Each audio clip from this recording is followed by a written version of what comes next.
These men, they faced real tyranny. These people who are demanding the modern day book burning have no idea what fascism is, but I'll tell you, a tenet of it is controlling speech. A tenet of it is trying to eradicate every single idea that challenges yours. On this 75th observance of D-Day, my grandfather, who was on the other side of the world, on the USS Alabama, my husband's grandfather, your grandfathers and great-grandfathers, I'm pretty sure that they didn't do all of this so that someone could get deplatformed on a social media site, be it YouTube, Facebook, Twitter. And that's just one example I could give of how people are really taking for granted our freedoms and how they don't know what in the world fascism is or socialism is. Some of these people need to talk with Jesus and a dictionary.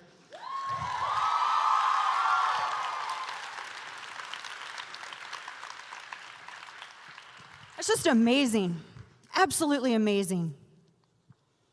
I was speaking a little bit earlier with someone in the press, and they had asked about the demonetization with YouTube and all of that. And I'm a free speech purist. Sometimes it makes people uncomfortable, especially when you make jokes that some people, particularly like some of those in the back of the room, don't understand. And I'm friendly to a lot of people in the press, but not to the bad ones. And they're not friendly to me, so it all washes out. But I cannot imagine being so insecure in my own convictions that I want to silence my opposition. Do any of you feel that way? No, you're here, so of course you're confident in what you believe, and you have conviction, and you're able to articulate clearly what you believe and why you believe in it. Whereas one of the hallmarks of modern-day progressivism, which is really socialism rebranded, let's be honest, one of the tenets that I have seen of this ideology is that they are personally offended when you challenge them with another idea. They feel like you have insulted them with the mere existence of a different opinion. Grow up. Grow up. The guy who was complaining about Steven Crowder on YouTube. Let me ask this very obvious question. Does that video, does it just like morph into its own being in meat space and follow you around your house? Do you have an inability to just shut your computer? Do you have an inability to close the app or close your browser? So what? Someone said something mean to you on YouTube. Grow up. Guess what? They say things mean to you all. People are just, they will always do this. Come dive into my mentions on social media anywhere and then tell me if you still feel more offended. All of this, the idea that opposition must be shut down. Bad speech must be met with more speech. More voices, not fewer voices. That should be the rule.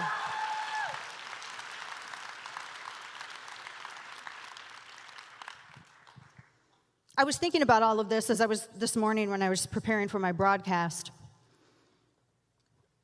And I was looking at all of these photos, and I was reading the field notes of all of these guys who stormed the beaches at Normandy. And I'm sure that some in the legacy media will say, what a crazy comparison.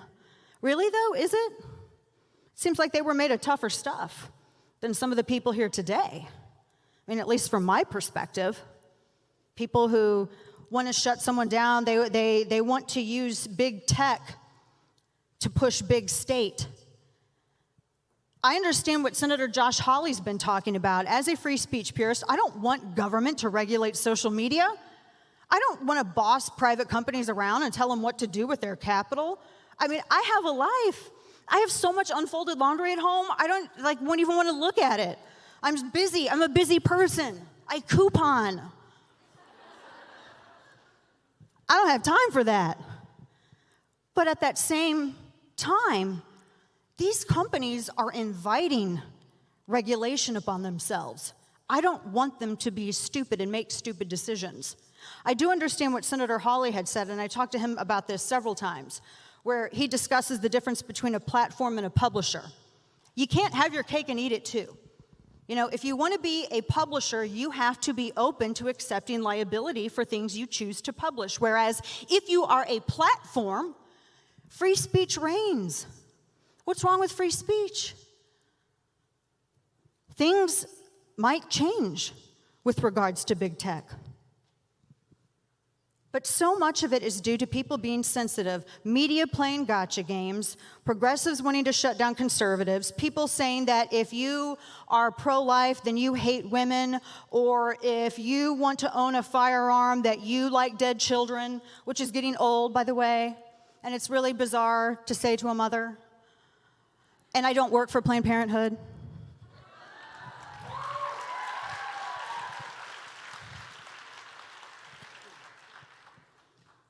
How many of you feel stereotyped by the press? All the people, keep your hands up for a minute. Thank you. All the people, I don't know if it's with D Magazine or Texas Monthly or Texas Tribune, I want you to look at all of the hands that are up in the air with these ladies. They all feel stereotyped by legacy media.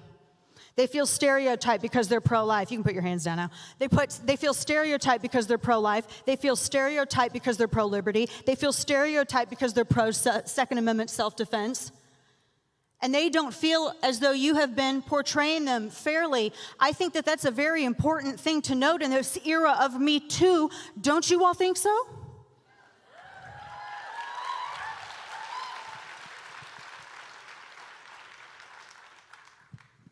Some of them are good. Some of them are very nice, but some of them have really done a disservice to female empowerment by misrepresenting conservative women. Which I would think, considering everything else that is going on in our society with regards to mental health awareness, with regards to what we're looking at with foreign policy, what we're looking at with China, what we're looking at with Iran, you probably have bigger things to write about. Maybe. No, this is, I'm glad that we are all here together on this day, and I'm glad that I'm with people who really understand the cost of freedom, what it takes, and how it has to be exercised. You have to exercise your freedom to keep it. You have to be vocal. You need to go to the range. You need to make sure that you're speaking out in favor of your rights. They have to be exercised so that people don't think that they're become dormant and then they try to regulate them away from you. One of the things that I really remember from history, the fight between Neville Chamberlain, and the fight between those who supported Winston Churchill, and it made me think, because someone had asked me once, well, how do you approach politics, or how do you approach, when you have everything raining down on you, how do you deal with it? And the only thing, honestly, I could think of was, and this inspired from today, was in a world of Chamberlains, be a Churchill.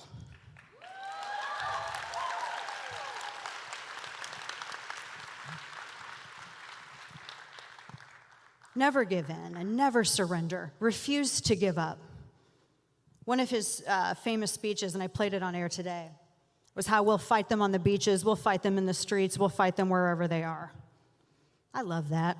That man didn't get up, and he was excoriated for it. Everyone thought he knew what everyone else didn't. He knew about it so much in advance, and he had Hitler pegged.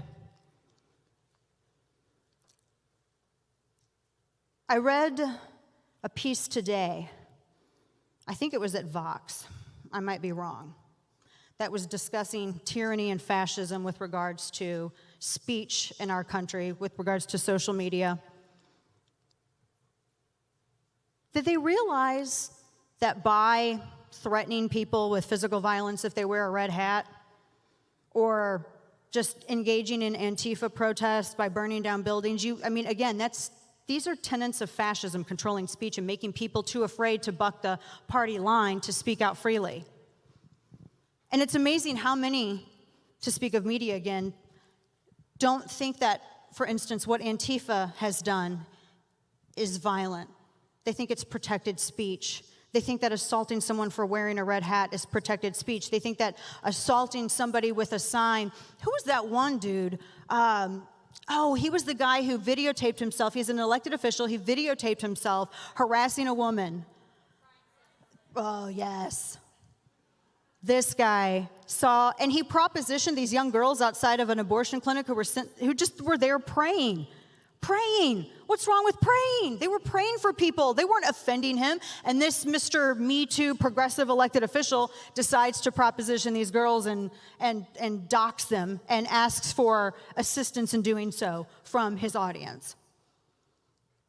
That's a tenet of fascism. That's an example to try to bully people into being silent because they don't agree with you. What's wrong with their viewpoints that they have to do something like that? What's wrong with having a free and fair debate? Speaking of free and fair debates, I think it's time for another town hall, CNN.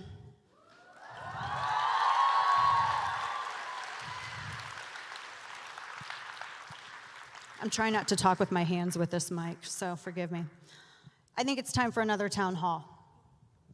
As I have said, I will go anywhere and I will talk to anyone at any time, so long as my kids are taken care of, when it comes to our natural right of Second Amendment self-defense.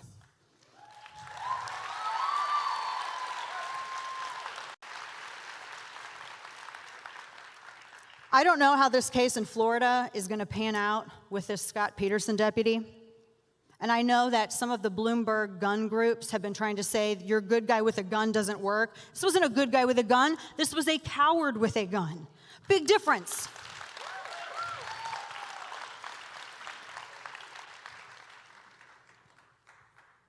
But I told him and I told Scott J. Israel, who sat there on the stage next to me, why did you miss so many calls? Why did you ignore this? Why did you not report it? Why did you ignore this guy's death threats to other students that were communicated digitally, which, by the way, under Florida statute, would have rendered him a prohibited possessor, therefore making him ineligible to legally purchase the firearm that he used in the massacre? Why didn't they do their jobs? And then they want to blame people who want to keep themselves safe. Not just me, people like me. No, I tell you, if it had been someone like me in his job, we wouldn't have had a promise program at that school, number one. That kid would not have stayed in that school for that long, number two. I would have had him arrested for assault when he knocked his mom's teeth out of her mouth, number three. And I would have made sure that my deputies had regular training, which he did not do.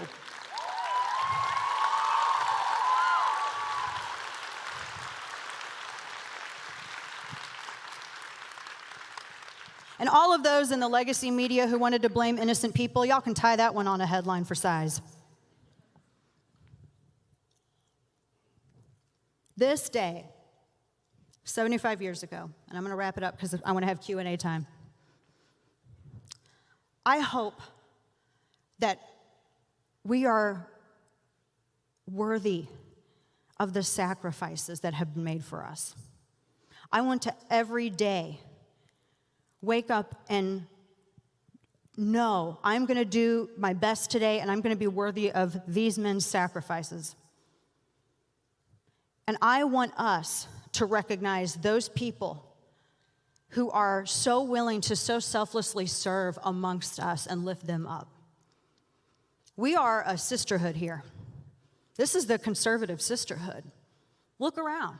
Maybe you don't live in the same state with some of these women. Maybe you've just met them for the first time this weekend.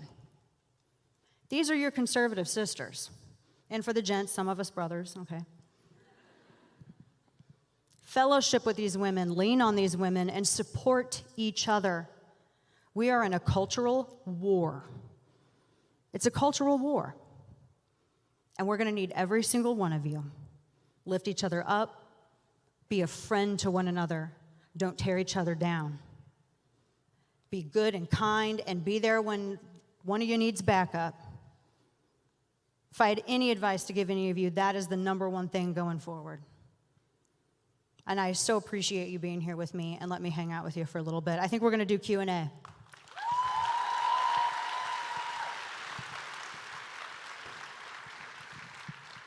first question. Hi, my name is Kim. I'm currently studying film at my university, and I do want to go into the film industry and the media. The problem is both of those things are very left and very liberal. How would you recommend that I, as a conservative woman, be able to get my message out there in spite of the left in the media? Be so good that they can't ignore you. Which you can do it. I'm sure you can. You're already this far. Be so good that they can't ignore your talent, and they have to go to you. Make yourself indispensable. That'll help. Thank you. Over here on your left. Yes, hey. Hi. So my name's Kyla, and I just finished my last year of middle school, and I have to say the last 3 months I've started becoming more involved in politics and just like being around the nature of the national government and everything in there. And I started voicing my opinion on school and in social media. And I realized in school I was getting bullied for it. I'd be getting called racist and a whole bunch of disgusting names. What advice would you give me for going into high school if that same thing continues? I hate that you had to endure that, and yeah. I really wish that I could go talk with some parents and some school folks. Yeah, we did that too. To have a nice, sweet, loving, Christ-like conversation. Don't allow, well, and I know you're not, and you're strong, and you've endured it, and you've gotten this far. You're always going to have bullies in life, number one, and you know that. I mean, the bullies in high school become the bullies in media. They become the bullies in government. They become the Eric Swalwells of the world. They become the Allison Camarotas of the world. They become, all of that. It's just a new day, different bully sometimes. You just have to deal with it and let it roll off your back, and be strong in your convictions. One of the things that I do is I tell people God bless them when they try to bully me on social media. Now, my grandmother is no longer alive, but she would have a talk with me about it because she would say that I'm blaspheming, which I am not, because I genuinely mean it. Like, please, God bless you with sense. God bless you with intelligence. God bless you with love. God bless you with a softer heart. So you kind of have to take people's temperature. Some people can be reached.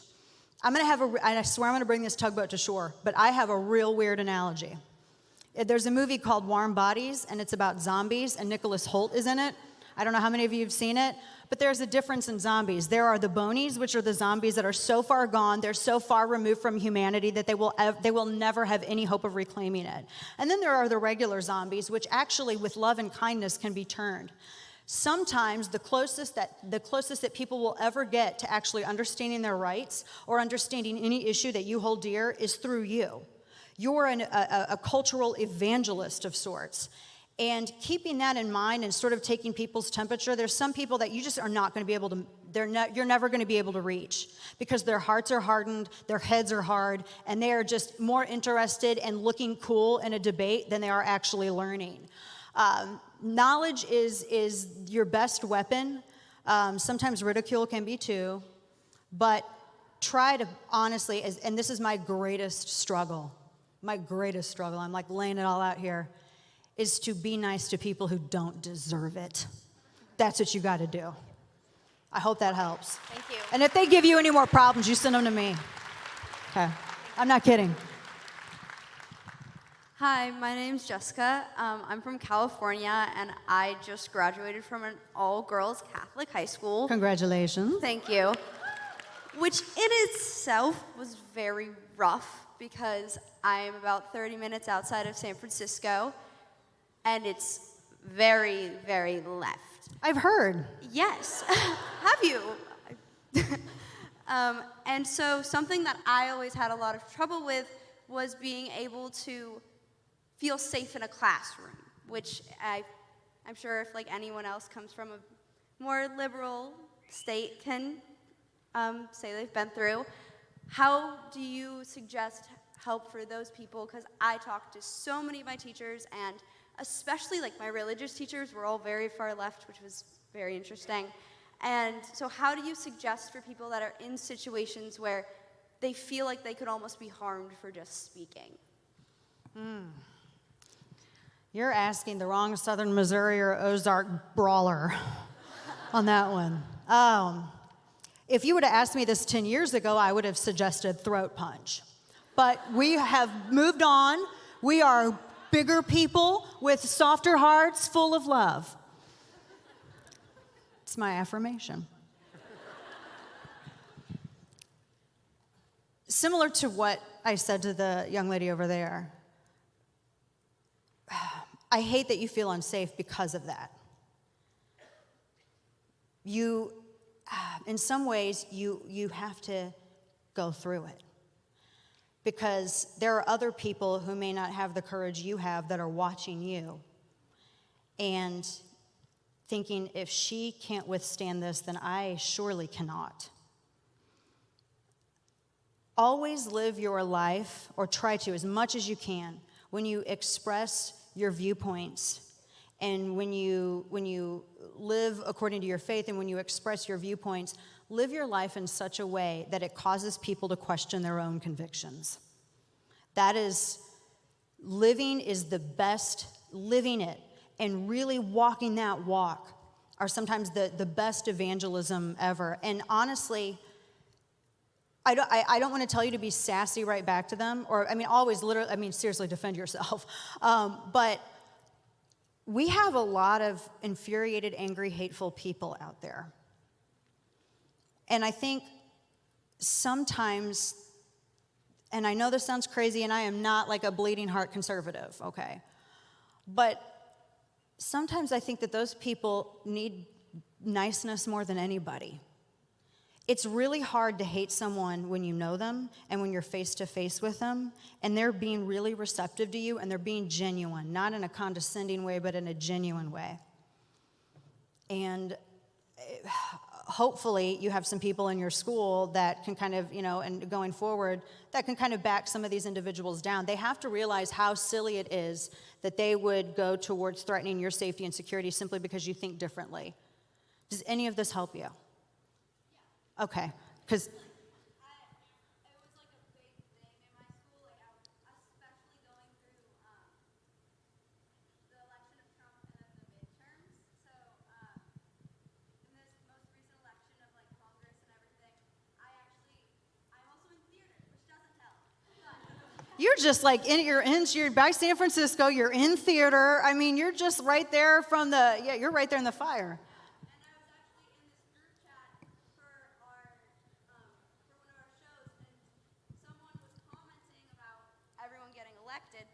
Someone was commenting about everyone who's getting elected, and they brought up, oh, we have the House, and then they said, oh, shoot, they have the Senate, F them, and I'm sitting there, and I'm just like, well, I guess I shouldn't say that I'm happy.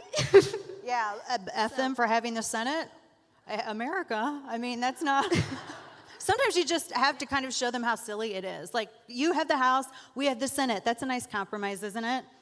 And then they'll go, but you have the White House, and yeah, that's because elections have consequences. Sorry for your luck. But don't do that. Don't do that. So, like I said, I hate that you feel unsafe because of all of that. Adults have failed a lot of people, politically especially, and sometimes you have to be the adult in the room when no one else will. So, if you need, go to danaradio.com. Seriously, I will come to your all schools, and we will have a discussion with your teachers. On your left, and this Yes. question will be the last question. I have a question about chivalry because Yes. in this room, I'm very sure that most of us have had such a strong God-given strength that only a woman can have, and it turns men completely off in our generation. It makes us... Oh, then those are not the right men. Well, yeah. Those are not the right men. Yeah. And I've been blessed to be in a relationship where he is 100% not brainwashed, but I have a lot of friends and family who are young and they were taught to be men, but at the same time they get so offended and they get so sensitive, and it's so different than how the women in this room act when they hear an opinion differing than theirs. So what my question is, as a mother, what advice would you give to us when we come back home and we talk to other boys, when we talk to other men, so that we don't dumb ourselves down. We don't become sensitive like they are, and teach them that if you want us, you need to be just equally as strong or stronger than us mentally, because it's not attractive, and we definitely don't feel protected by anything like that. That's a very interesting question that I like a lot, and I applaud you for asking that. And I don't want to steal this from somebody, but I read something it was literally on Twitter today, where it said, what would you rather have? Women who say, I can do everything a man can do, or women who say, I can do so many things that men can't do? Because we are unique, and we are so strong in our own ways, and we complement each other so incredibly much. I mean, obviously, I think we all know what one we would select. She knows which one she would select.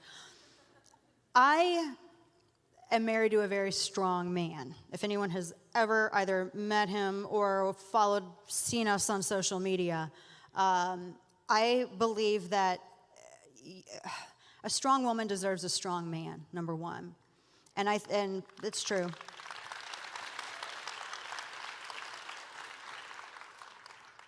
And I also think that third wave feminism has failed and quote me accurately, I'll say it slow.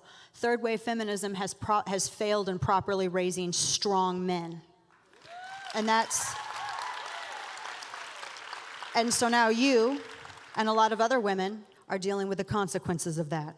Third wave feminism has kind of screwed you over because there are women, and I actually know, so they did not raise strong men who appreciate women for their individual strengths, and they do not feel threatened when you express a viewpoint. They do not feel challenged. A real man is going to be proud, and he will amplify his woman's voice. That's how it should work.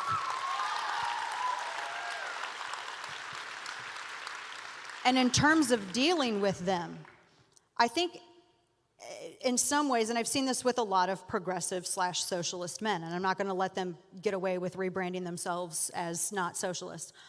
With a lot of those men, I feel as though they are insecure, they lack confidence, and they think that by being brutes or by you speaking less, that means they have more power and authority, and that's not how that works.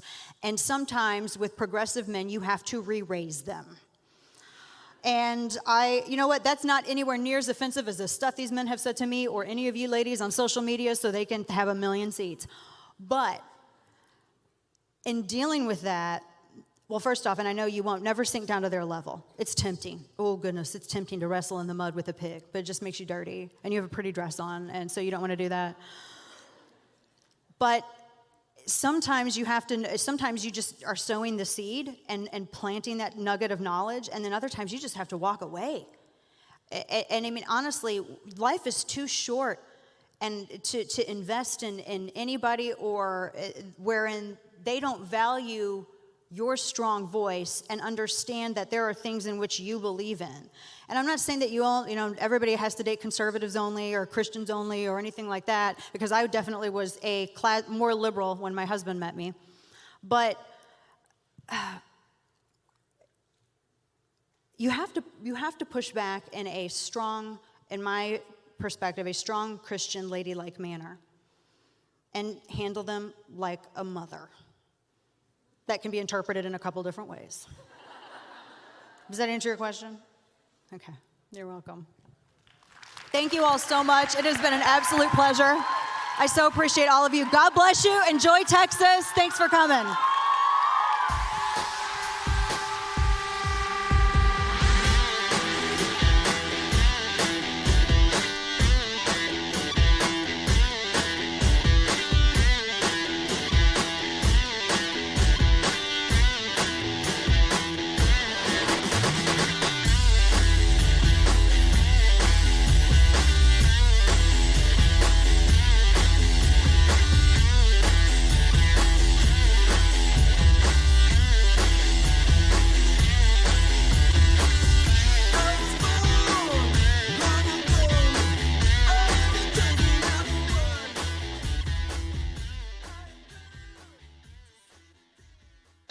Liberals, time and time again, would rather tell you how to live your life instead of trying to improve their own life.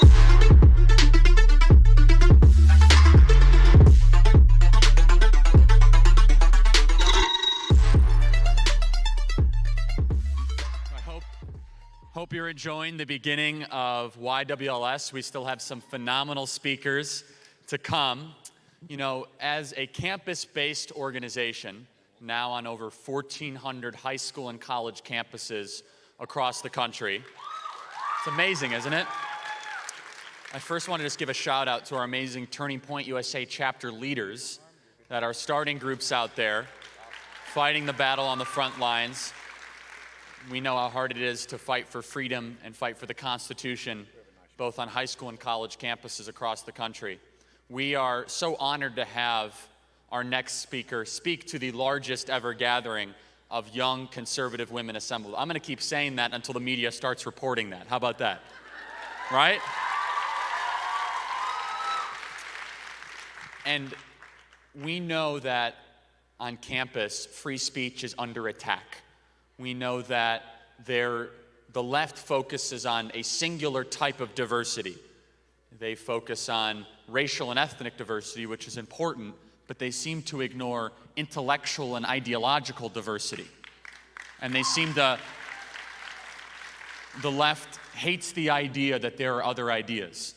And as I say, college campuses have become islands of totalitarianism, where there's one way that you can think. And their idea of free speech is deciding whether they want Kamala Harris or Bernie Sanders to be president of the United States. That's their idea of free speech. And being a campus-focused organization that focuses on free markets and the Constitution and American exceptionalism, it's an extraordinary honor to have the highest-ranking individual that oversees all education in this country. The individual that is a fearless advocate for what I believe is the most important issue of our time, which is the issue of school choice. I truly believe a zip code should never determine a child's future, that parents should be able to exit failing public schools and send their children to competitive either charter schools or schools that are doing things innovatively and correct. And to have the person that goes into work every day to fight for everyone in this room, to fight for students, to fight for education opportunity, to fight for intellectual diversity, and who helped push forth that amazing free speech executive order that the president passed a couple months ago, which we were so happy about, is such an extraordinary honor. And what I love most about Secretary DeVos is she came from the private sector and is bringing that kind of expertise, that kind of work ethic, and that kind of creativity into that government bureaucracy that I can't imagine has so many opponents to that kind of innovation. And so get on your feet to welcome the Secretary of Education, Betsy DeVos. This is not a left or a right issue. This is an American issue. We need education to work for every child.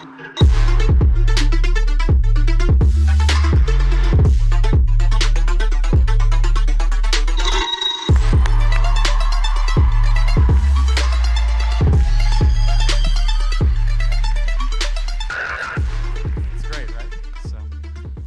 Well, thank you, Secretary, for coming to speak to the largest ever gathering of young conservative women. Well, this is awesome. Thank you, Charlie, for having me. And welcome, ladies. It's great to see you all. And I just have to say, you're doing such an extraordinary job in such a difficult position. Because if we look in the last 60 years in American politics, if we're honest with ourselves, this is where we failed the generation after generation in education. And it's where politicians always give lip service and they don't actually deliver results.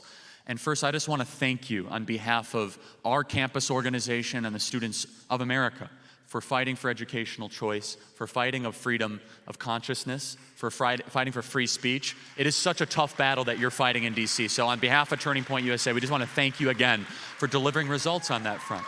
Well, thank you. It really is a privilege to be serving, and I agree with you that there's nothing more important to the future of our nation than how our students be prepared to actually assume leadership in that. And so it is a privilege to be serving. I said backstage, though, I learned very quickly that everyone absolutely everyone has an opinion about education, and they're very quick to share that opinion. Everyone's had an education of some sort, so therefore everyone is an expert. And that really speaks to the issue of education freedom.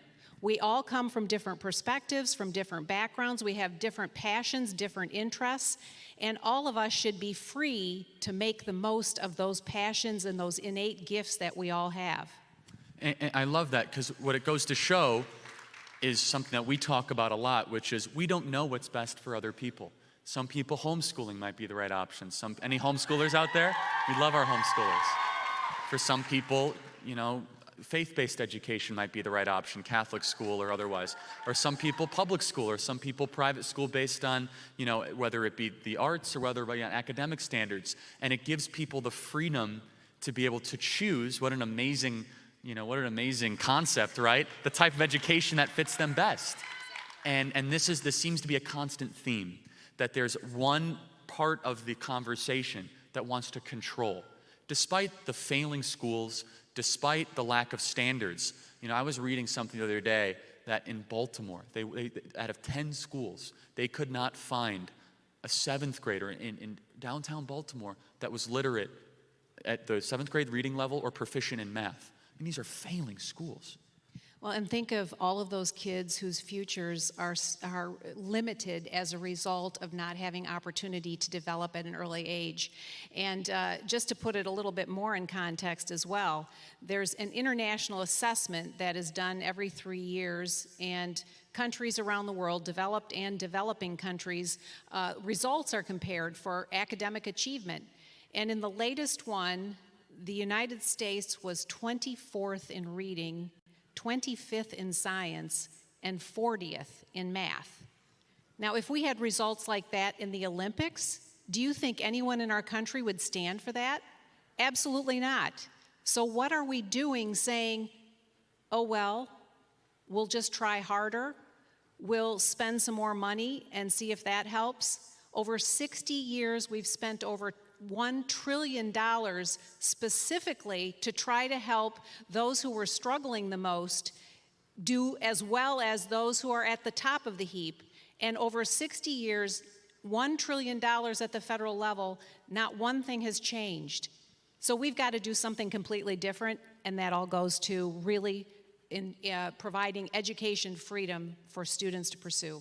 And you look at the success of some education freedom experiments, and you know, you were a huge part of this, Secretary DeVos, prior to becoming secretary, where you're trying different, you have to try something new, whether it be charter schools, a mixture of vouchers, and you see in the urban areas, for example, Harlem, New York. Anyone from New York? I'm sorry, you have the worst mayor in the history of the country.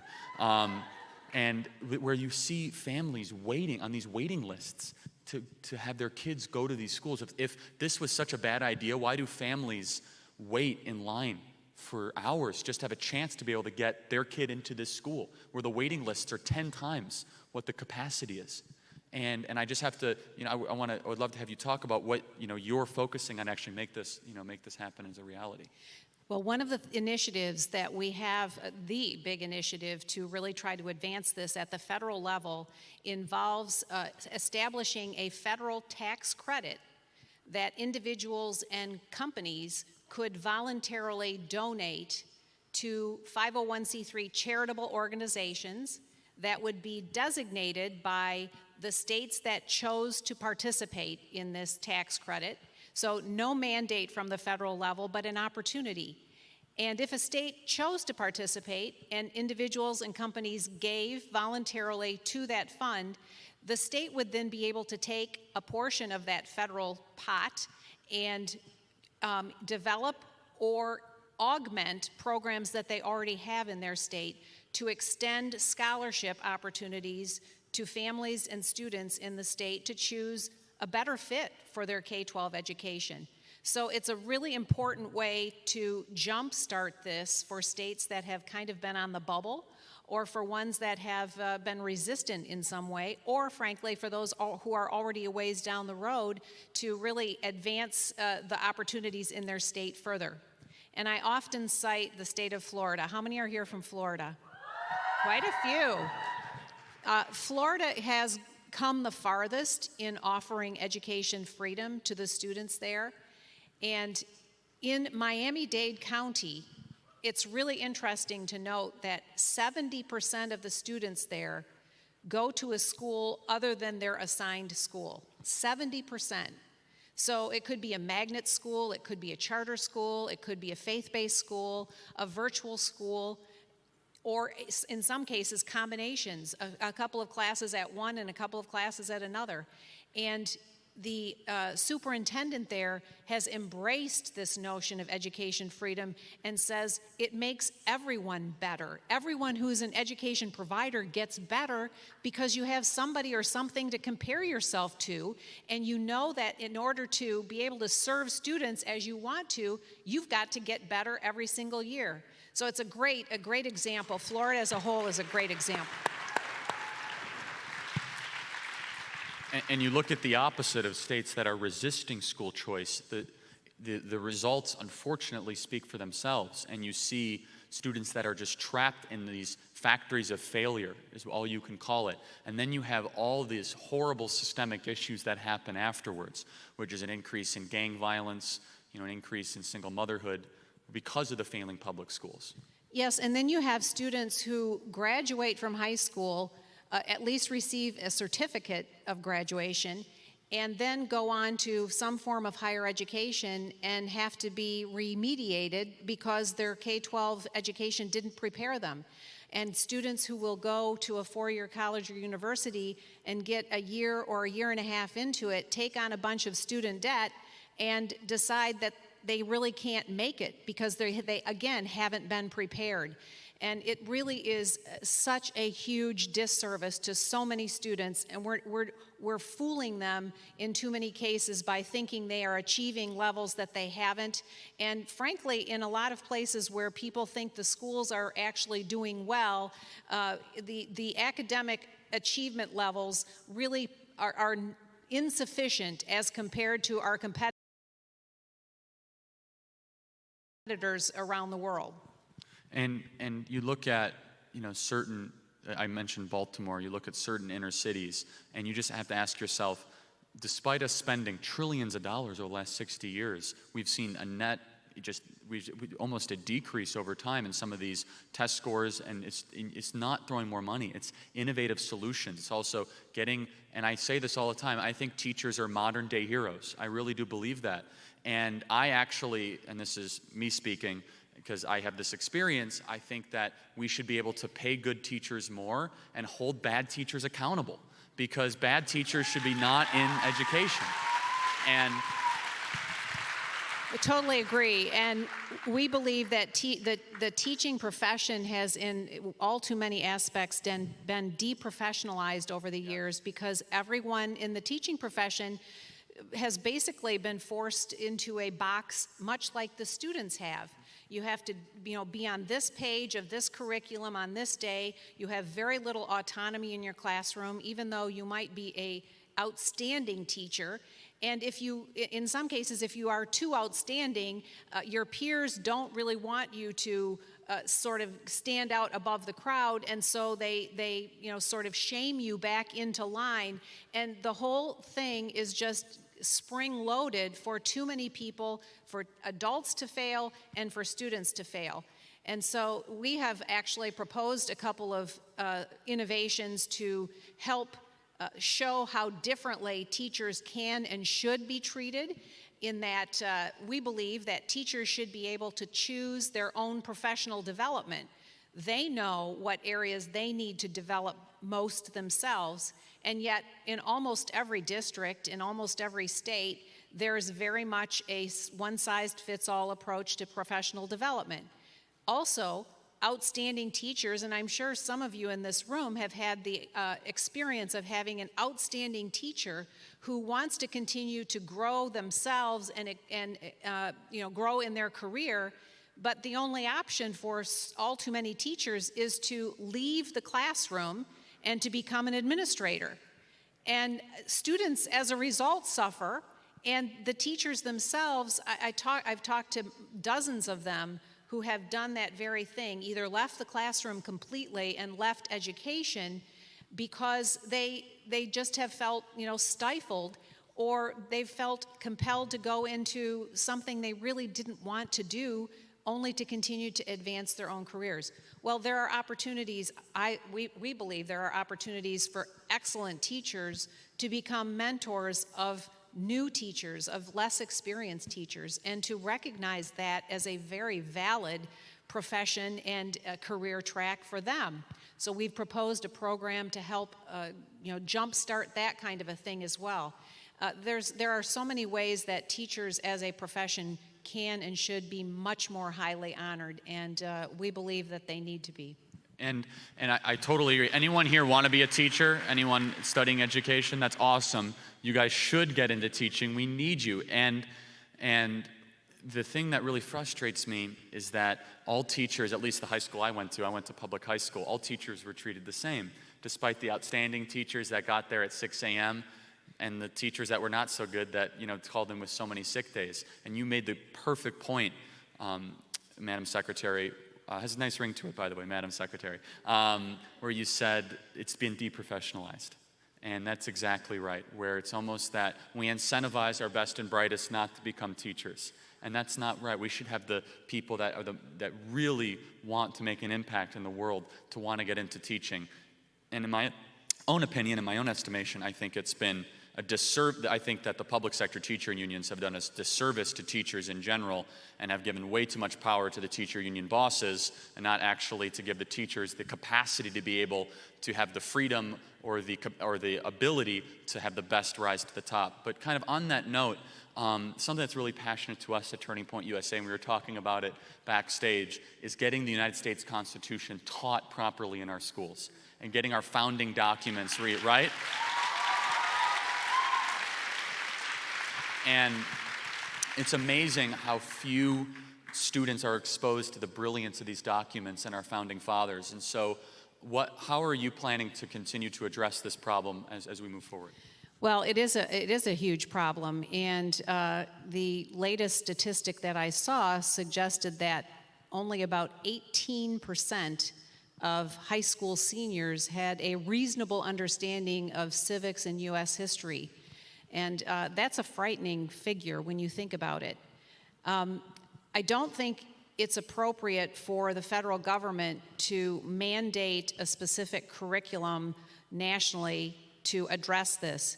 I do think it's appropriate to talk very widely and loudly about the need to have robust civics and American history courses taught in every school across the country, and for states, frankly, to adopt programs or adopt the requirement in their state to do so, and then to allow every school and every district, however it's done and decided, to sort out how to best approach that, and acknowledge that every student learns somewhat differently. And so for some, learning history, it best involves going to a place where you can touch and see and feel something that will inspire you to become more interested in that particular history lesson or that particular part of history. And I think about the fact that my oldest granddaughter is backstage here. She's 8 years old. And I was really thrilled to be able to bring her along on a quick trip that I had here to Texas. But I watched her yesterday and today in the various settings that we were able to go to. And I know she absorbed more and has learned more in those 2 days than she would learn sitting for 2 days in a classroom. And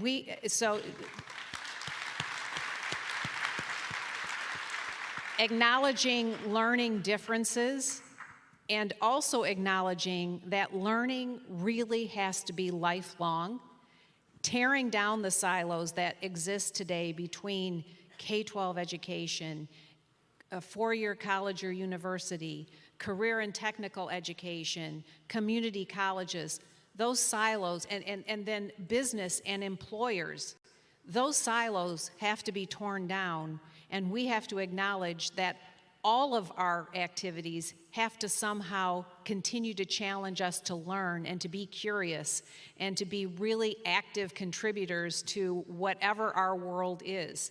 And that's best done then, back to the question about civics and the Constitution, talking about it regularly and demanding that we have opportunity and we have an expectation to be knowledgeable in these areas, so that when we do have disagreements and when we do have conflicts around speech and ideas, they really are then conflicts and an exchange of ideas based in something other than whatever the latest emotive experience we've had might be.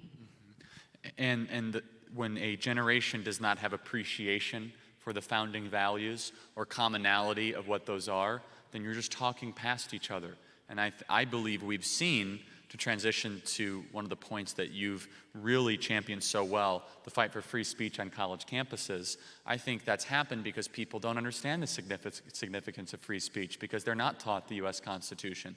So I just first want to thank you for what you've done with that Campus Free Speech Executive Order, helping get that through, which was extraordinary.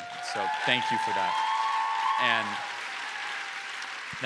that amazing journey and story actually started with a Turning Point USA activist wearing a Socialism Sucks t-shirt at University of California, Berkeley, when he was punched in the face, and it got over and over. And I know that you and the president worked, very closely on that. And so would you like just to take a minute to talk about free speech issues in general and, the kind of campus climate surrounding it? Certainly. I think this is one of the most important and timely issues on campuses across the country today.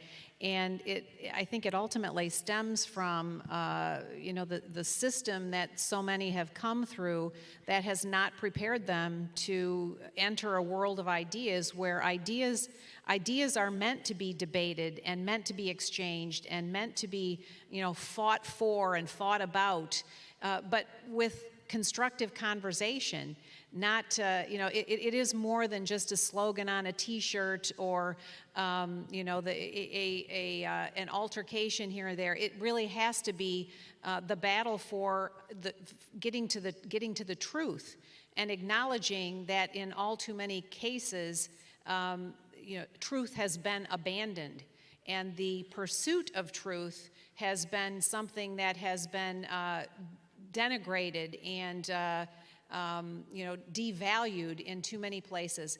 I have to give a lot of credit to a place like the University of Chicago, which is not a bastion of conservatism, but has been a very staunch defender of the exchange of ideas and of free speech. And they've developed what they call the Chicago Principles, which is not a speech code. It's not a statement of what is required of you, but it is a statement of what is expected of you as a student, as a part of the faculty of the school, and it is a framework then for how you are expected to conduct yourself if you're part of that university, that university body. And I think, I know that there have been a number of other schools, I understand up to 50 other schools that have adopted these principles, but have failed actually to implement them in a meaningful way. And so that is a huge challenge, and I encourage all of you to use your voices in constructive ways to talk about the fact that ideas are meant to be debated, and there is truth to be found. And you can be great ambassadors for the importance of free and open dialogue and speech and exchange of ideas.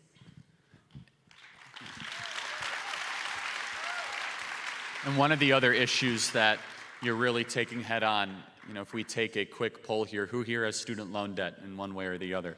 A lot of hands go up, a lot. And for you high schoolers, look around and go to community college. I'm kidding.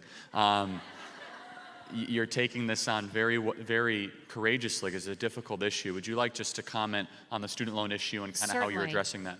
Yeah, this is a really monumental issue that I think, just in the last 6 to 8 months, more people have begun to take more seriously. I gave a speech last November that at our Federal Student Aid Administrators Conference that sort of laid out the reality around the student loan debt portfolio. It's $1.5 trillion right now and growing every year at the rate of almost $100 billion. For students who enter higher education and start assuming debt, not knowing what they want to pursue, and taking out absolutely as much as they possibly can, and using it for things that probably you wouldn't if you knew all of the downstream implications.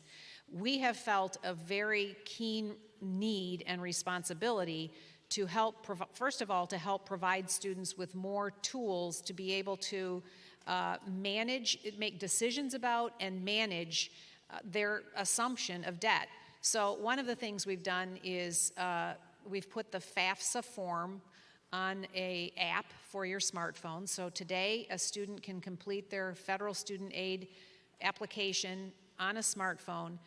Also, at that on that app, very soon. Thank you. It was a feat that, frankly, our predecessors said was impossible to accomplish, and not only impossible to accomplish, but to do so in the time frame that we said. So. But we are adding right now data for every higher ed institution by program. You will be able to know what the program costs and what you're soon, the data will be added a little later this year, what you are likely to be able to earn if you graduate from that program 2, 5, and 10 years after graduation.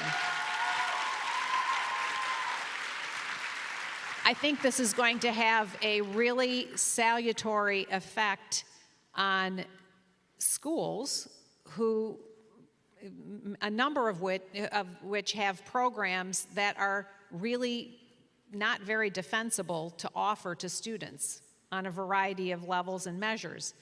So providing more information, helping students with financial literacy around that is one part of it. The administration collectively is looking at other ways that we can help students become better consumers, and then also make it simpler for students to pay their loans off. Today, the average student has 4.6 different student loans, usually all serviced by different servicers. Part of our updating of the whole student aid framework will be that it will be one interface for students. You will not have to deal with several different servicers and try to understand all the complexities of that. It will be one interface, supported and serviced sort of behind the scenes, and I think that's going to help students have a much better handle on how they're, first of all, taking on debt to begin with and what those implications are in the long term. Another area that we're tackling that is going to have an impact, it's going to take a little time because the creative world and the innovators have to start working overtime to really bring on the opportunities. But accreditation, which has the accreditors, which have essentially been the gatekeepers to what kinds of higher ed opportunities students are afforded. We are reforming the accreditation system through a series of re-regulation, and it gets very technical. But what it will ultimately do is allow for a lot more creative approaches that I believe are going to meet the needs of students in new and different ways, acknowledging what technology has to offer in education, and acknowledging that the education world has not integrated and embraced everything that technology has to offer in the ways that it can and should. And so that is going to also, I believe, not only offer more opportunities, but also bring down the cost of education in the long term. And then in the third area, I would say our President Trump and this administration is dedicated to the notion that there are multiple pathways to a successful adult life, and it does not.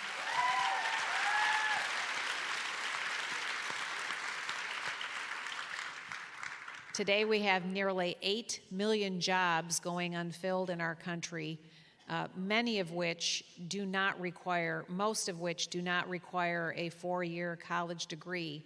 And there is clearly a mismatch between what is happening in those K-12 years and then that transition to what beyond.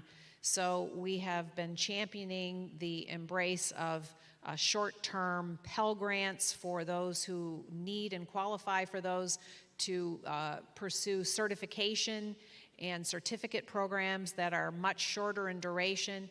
Yesterday, I visited a great site in Houston, S&B Construction.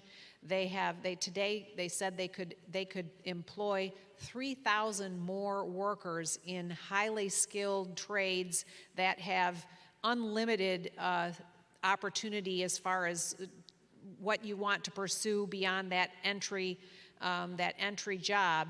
And 3,000 they could employ 3,000 today, but they can't find the workers with the requisite skills to be able to do the highly skilled job opportunities that they have. So they've taken to creating their own school, basically.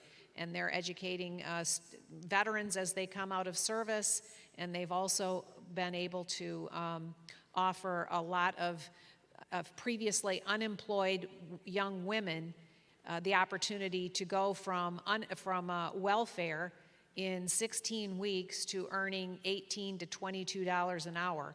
And so it's a pretty impressive thing. That's extraordinary. So the secretary is so generous with her time, she would like to open up for a couple questions. So we are going to do questions the way we've been doing them. And we only have time, I think, for, depending on how long the questions are, 2, maybe 3. So keep the questions short, and we'll start right there. Hi, I'm Carrie Tucker, and I am a teacher, and I'm in my graduate school to be actually a school counselor at Liberty University. And I wanted to tell you about what I experienced being my first year at a charter school 2 years ago. I'm here local in Dallas, and I had third graders that came to me, all brand new to this charter school, and they were all reading and math, all on first grade to kindergarten reading levels. And this is in the inner city of Dallas and Oak Cliff, just across the Trinity River. I have a question. Now I teach second grade, and one thing for teachers is what I see in schools is really bad administration. And I'm currently leaving a school to go to a more innovative charter school. And the reason I'm leaving is the administration is absolutely horrible, and there's nothing teachers can do besides leave. Could you talk about that? Well, there's leadership of any entity is critical, and you can tell the difference. I've visited, I don't even know how many schools since I've been secretary, and I can tell within a few moments of going into that school if the leadership is strong and supportive of their teaching staff, and leadership is critical. And I encourage you, if you don't have good leadership, go find a place where there is good leadership. Or if you have leadership qualities and capabilities, get ready and become a leader in a school yourself. All right. Thank you. All right. I just have a question about high schools and like what at this age. I graduated in 2016 from the now #1 ranked high school in Colorado, and on a local level and state level, the boards there are trying to mess with that setup. It was a option school, so it's like kind of like a magnet school. And what can I do as an almost college graduate to try and save it from the local and state like school boards from ruining it and having it become more regulated like the rest of the schools? I think it was like this, school boards. I think not having school boards. I think your question was about not having local. The sound is hard. The sound is this way, so it's hard. So was your question about you went to a specific school in Colorado and you didn't want to see local and state school boards ruin it? Is that correct? Yeah, it's like #1 ranked, and we like 99%. So she went to a specific type of school, and she was worried that local and state school boards were going to interfere with the success of that school. Oh, got it. Okay. Well, I mean, I think it's important that independent schools are able to be independent. And again, go back to the previous question around leadership. It does come back to leadership. And well-led and well-led independent schools can and should be able to be very strong and not interfered with. Thank you. This will be the last question. Hello. I'm from Massachusetts. My name is Moore Hegarty. So I have witnessed a lot of issues with education, which I think are, well, really bad. But until I got to college, I didn't really witness, because I've been in Catholic school since I was in kindergarten. So until I got to college, I didn't really witness how radical the left was. And I went to a college Republican meeting where they told me that, and I don't know if this is a thing really on other college campuses, but that it is like written in our like school like law or rules or whatever that any demonstration needs to be approved by the chancellor. I don't know if that's like a thing anywhere else, but like that like, and I was really excited about the executive order being passed, but I don't like how is it going to be implemented? Because I know there were conservatives on my campus that did try to sue the school, but nothing came of that. So I was wondering what your insight was on that. Thank you. But I think if I understood your question correctly, it was around some sort of a demonstration or some sort of an event that the implementation. So that is in process right now, that as you can imagine at the federal level, everything takes a really long time because there's lots of cooks in the kitchen. But I go back to, you know, your situation and what you can and may do about it right now.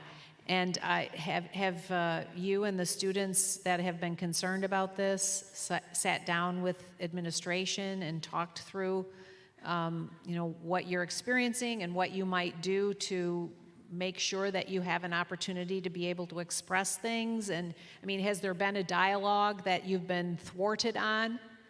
Well, I just finished my freshman year, so I've not been necessarily around long enough to do so, and also experiencing the real like big slap in the face, like shut up, I don't want to hear your conservative ideas, was like overwhelming to me. So being here and being able to listen to more conservative perspectives and just really challenging myself, I think I'm like better equipping myself to prepare for this coming fall semester. So hopefully something will That's come. what we like to hear, great. so thank Good you. for you. Thanks for being here. Good So, for you. Thanks. well, Ms. Secretary, thank you so much for the work you're doing and for taking time out of your very busy schedule. Thank you for having our students back, and what an honor to be able to have you at the largest Thank ever you. My pleasure. conservative gathering Thank of you, young ladies. women. I wish you the thank best. you. It's great.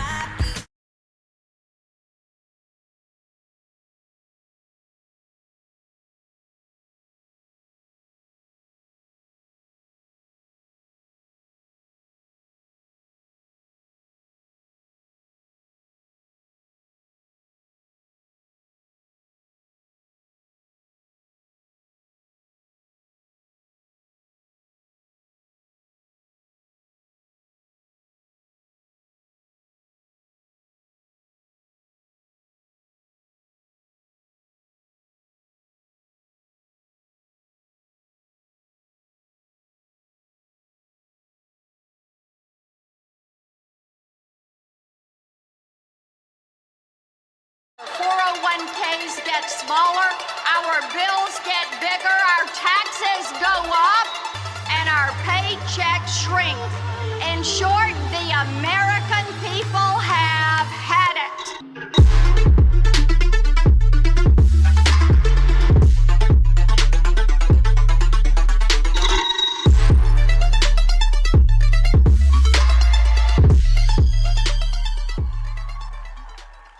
Well, hello there. I've got to tell you, I found out every one of you, each and every one of you have been handpicked to be here. And I think that speaks so well for the conservative movement. So give yourselves an atta-girl pat. That is great. And you know, one of the things you're going to learn this week is that the mind of a conservative woman works differently. And when you think about it, you've really seen this in action. Conservative women are truly defined by the we. The we. We're defined by our family, our community, that close group of girlfriends that you go grab coffee with, the people that you share your secrets with. That is what defines you. Our appreciation for history, love of learning, and our expanded perspective for the present and also for the future. Just not the here and now, but what is going to be out there in days to come. One of the things, too, that I think sets conservative women apart is we are truly constitutionalists. We realize that it is our structure of government that makes this country truly unique. We understand that loving our country means valuing freedom, free people, and wanting the best for each and every individual. This constitutional perspective is what keeps us on track. When popular opinion demands instant answers and instant gratification to some of our nation's toughest questions, even though it's hard many times, you stay the course because you understand that your choices now will affect the rest of your life. Whether you're settling a heated dispute with a friend or deciding who you're going to vote for as a political candidate. Conservative women don't see children at the border as a talking point. They see them and say, oh my goodness, how did they get here? Are they being exploited? Is somebody trafficking them? Everybody in this room wants to have 5G technology in their hand, but you're not willing to sacrifice your safety, security, or let China embed spyware on your phone and track you in order to have it faster or cheaper. And in your heart of hearts, we don't look at a sonogram and see a clump of cells that are a choice to obliterate.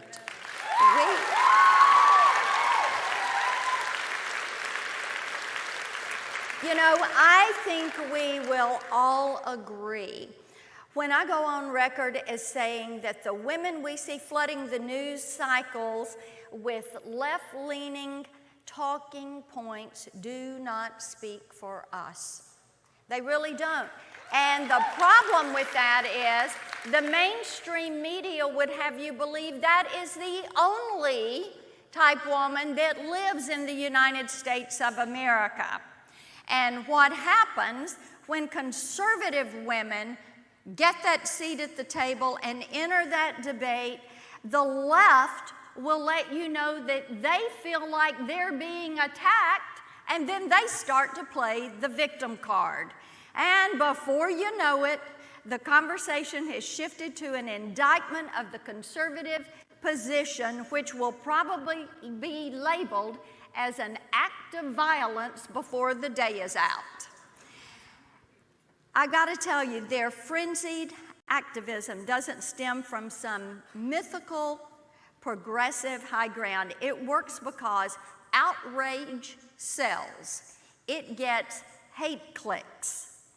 Thoughtfulness has never played well in the 24/7 news cycle, which is why conservative women have to fight 10 times harder just to get the job done. But in today's world, it is that fear of the conservative woman. And believe you me, they're afraid of what is going on in your mind. And that has almost redefined what it means to be a woman in America. I say almost because I really don't want you all to let their negativism, their mockery, their memes, whatever it is that you're seeing on social media or on TV, really make you feel unsure of yourself or let it get in your way. What the left wants you to do is to sit down, to be quiet, and get in the lane that they have created for you. But playing by their rules means we ignore everything that makes conservative policy making conservative. What I call the big five: faith, family, freedom, hope, and opportunity. The thing is, when conservative women refuse to back down, then the left resorts to other tactics.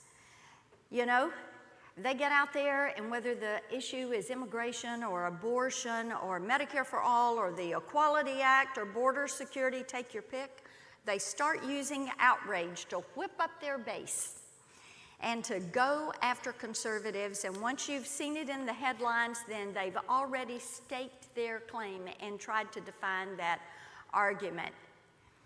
I know this firsthand. And I know how infuriating it can be to have to fight for space at the table where you're qualified to have that seat. During my recent campaign for the U.S. Senate, I took the pro-life fight to Twitter. And Twitter responded by canceling my sponsored post. They said that my ads were inflammatory, even though what I was doing was telling the truth about pro-life policies and the fact that I led that select committee and put an end to selling baby body parts. So, of course, now we fought back, we got our ads reinstated, but it never should have been an issue. It was an outright attack on a conservative argument, but the debate over Twitter's ad policy, not our pro-life arguments, of course, dominated more than a few precious news cycles. Fast forward to this year when, as a member of the Senate Judiciary Committee, I questioned top executives from Facebook and Twitter about their biases, their data protection practices, and their commitment to the spirit of free speech. Suddenly, the people who had decided that my remarks were inflammatory were at the table answering questions that I was asking and making certain that this type censorship never happens to conservatives again. Now, I will tell you, our friends at Twitter did apologize that day. But we want to see action on that apology and have them stop conservative censorship. Now, you just might recall another interesting thing that happened during my campaign. It involved one of the world's biggest pop stars, and yes, she did get her start in Nashville. And she made a decision during my campaign. She was going to slide into politics by endorsing my opponent. But she didn't just decide to support him. She decided to declare to her 100 million plus Instagram followers that my conservative views were terrifying and appalling. The media took hold of the story and they ran with it. It felt like half the country was telling me to sit down and shut up. Pollsters who hadn't looked at my race for 5 minutes were declaring that I was done and I was history, that I was finished. What those pollsters and those reporters did not know was that I had already endured and succeeded in leading a tough fight right in the state of Tennessee against the imposition of a state income tax. This happened for 4 years when I was in the state Senate.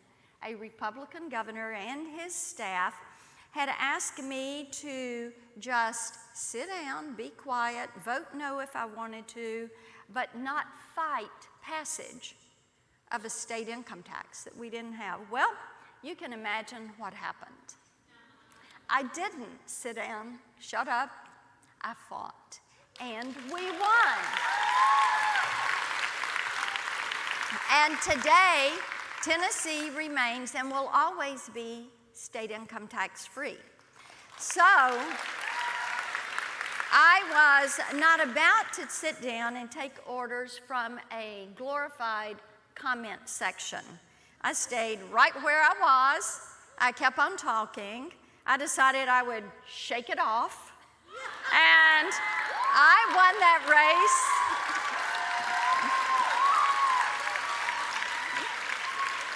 I won that race by 12 points, and I will tell you this, I have never, ever, ever, ever decided I was going to sit down and stop speaking up because somebody that I'm never going to please has decided they want to impose their point of view on me. And neither should you.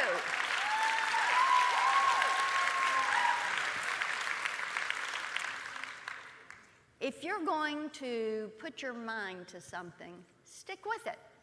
Know what you believe. And then don't give up on it. There's always the best way forward. Not the liberal way, not the conservative policy. It is the best way. And ladies, because we're constitutionalists at heart, because we're the conservative mind, we look at it as the best way forward. I mentioned earlier, it's striking that you're all here because of your passion and your commitment to conservative thought. You're what I call forward-looking women. And this is something I want each and every one of you to remember, that underpinning the history of this great nation are victories that have been won by fierce, passionate, conservative women. But for reasons that I think we all understand, most of these women's stories have never been told. Let me tell you of the story of some truly inspiring, forward-looking conservative women. They spent their entire lives fighting, knowing that they probably were not going to see the end of their results. But they did it so that future generations, so that you and me and your moms and your grandmoms would be able to have a voice and a vote. Susan B. Anthony, Elizabeth Cady Stanton, one of my fellow Tennesseans, Ida B. Wells, all of these celebrated suffragists were conservative Republican women. And they were part of not a 72-month or 72-hour or 72-day effort. The battle for women getting the right to vote was a 72-year fight. Think about that. The women that kicked off the push for suffrage in Seneca Falls, New York in 1848, they weren't alive to see its finish on August 18th, 1920 in Nashville. Think about that span. But the legacy that these women have left for us is absolutely remarkable. And as we come up on the centennial celebration of women having the right to vote, I want you to remember these were conservative women that delivered that victory for all American women. We can even take the push from conservative women back a little bit further. Go to 1774, Abigail Adams. And I found a love letter that she had written to her husband, John Adams. And she's telling him how much she misses him and how well he's doing with the revolution. And then she admonishes him. Here's what she said.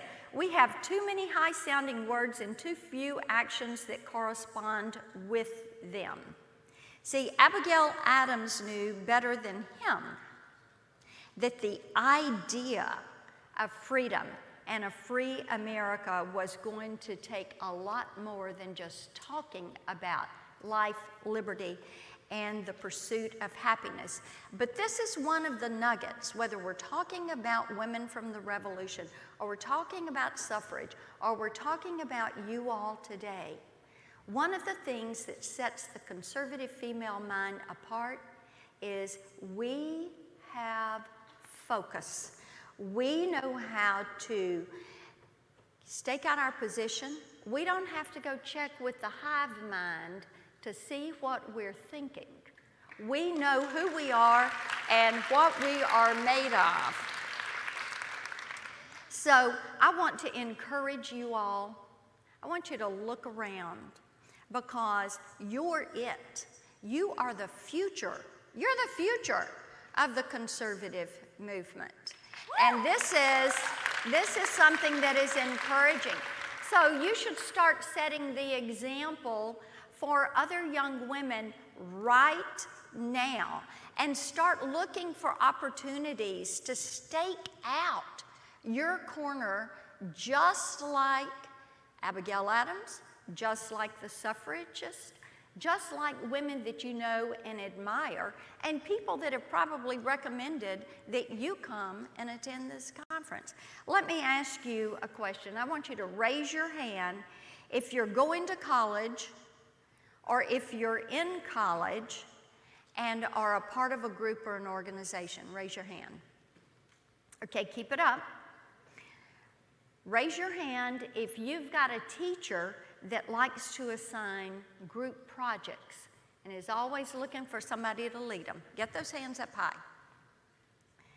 Raise your hand if you play a sport or participate in a club. Now keep your hands up. And raise your hand if you've got a job or if you work as a volunteer in some organizations. See, you all, and if you don't have your hand up right now, let me tell you something. You can put it up because you're going to be able to engage on social media and help send the message and help lead. I love the fact that this conference is called the Young Women's Leadership Conference. You need to be thinking of yourself as a leader and taking these opportunities to help others figure out who they are, what they're made of, what they believe, and get them active and get involved. Because as a conservative, you know you don't need somebody else's empathy, and you definitely are never going to have to fall in line because you were told to fall in line. You're going to be at the head of the line. You're going to be leading that line. So, look, one of the things that the left doesn't understand is that among women, among conservative women, there are always going to be disagreements of how to address a policy or how to find a solution. That is normal. I don't know about you, I have never found one single person that I am in complete agreement with. So I want you to start today and support your fellow conservative women. And You know how their mind works because you know how your mind works. You know the issues that are important to you.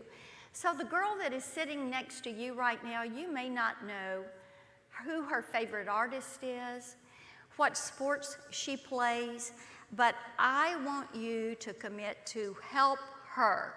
Help all of these women that are at this conference.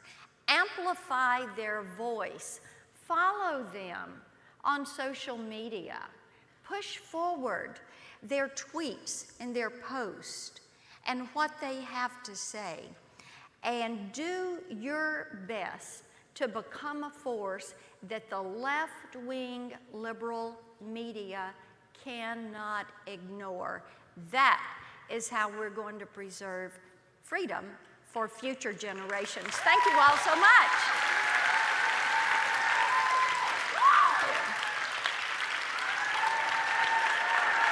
Thank you. You want to do questions? Yeah, sure. We'll do questions. Your first question is over here. Okay. Where? My name's Kendall Owens. I'm actually from Tennessee, and I got to vote for you in the last election. But my question is, aside from voting on legislation that's brought to you, what definitive steps do you plan to take to help President Trump move forward with his plan to build a border wall? To his plan to what? Build a border wall. Build a border wall? Well, one thing for sure is tomorrow morning about 8 o'clock, I'm heading to El Paso. And I'm going to be down there working with the Border Patrol. Here's the deal. One of the things that people do not realize, I don't think, is that having an open border and the problems that come from illegal immigration, the pain that is inflicted by sex trafficking and human trafficking, that is an enormous tax, not on the United States. It is a tax on the human soul. So it's up to us to help push forward to educate the American public so that they will demand that we secure that southern border and protect our nation's sovereignty. Yeah. We have a question to your left. Yes. Hi. Hi. My name's Madison. I'm a journalism student at the University of Georgia, and I just wanted to say two things. One, and the second is a question, but first, I want to encourage you and the rest of the speakers here and everyone here to continue to criticize the media, because as an inspiring journalist, I am very, very, very disappointed with how the media is acting nowadays, to the point that I've hand-coded my own website where I publish articles and editorials, because I absolutely will never be a part of the organizations that we are seeing making headlines today. It's absolutely disgusting, and it's a disdain to the media and the journalism industry as a whole. But then, secondly, my question is that you were talking about the censorship of conservative ideas on these social media platforms, and I was wondering if you think that there's at all any outside incentive as to why this is going on, because I think, at least in my personal opinion, I think that it's rather naive to think that these are just leftist ideologues in Silicon Valley, just because from an economic standpoint, why would they suppress content? Like Steven Crowder has like 5 million subscribers. We've done some hearings. When I was in the House, I chaired communications and technology. And we've done a good bit of work on this, and we're going to do more. One of my questions to Mark Zuckerberg of Facebook was, do you subjectively manipulate your algorithms? Yeah, I mean, it's just... And in my opinion, they do. He kind of fumbled the question, but basically got around to saying, look, people that live in the Silicon Valley that are these engineers have a more liberal viewpoint, and that's the viewpoint from which they write. But what we have to do is constantly push back on them, and we do. I pushed back for myself. I know Yaku and Philippa Boyens are here somewhere, and you're going to hear from him. You'll hear from him Sunday morning, but they've just had some posts and things that we had to say, hey, what are you doing? You know, and it is constantly standing up for conservatives, and we're going to continue to do that. And by the way, Secretary DeVos was talking to you about campus free speech. Yesterday, I filed the campus free speech resolution of 2019. And I was on the floor of the Senate talking about it yesterday. Yeah. All right. This is your last question. Okay. First, I want to tell you happy birthday. Oh, thank you. And my question is, I now came into the career, I'm starting my career, and I decided to take co-chair for a women employee resource group. And the reason I joined was to encourage women to ask for raises, because the wage gap is because women are not asking for raises and all these other things. And I want, what kind of advice can you give me to run at a woman employee resource group where it would not turn into like a liberal platform, but more of like an empowerment? You know, I would just say when women are talking about the workplace, there's nobody who's going to be as good an advocate for you as you. And it is important that you know your story, you know how to tell your story, and you know how to talk about your value and your worth. And this is one thing that the conservative-minded woman is very good at, is knowing who she is and what she's made of. And you all are made of the right stuff. You know that it is important that your perspective be at the table.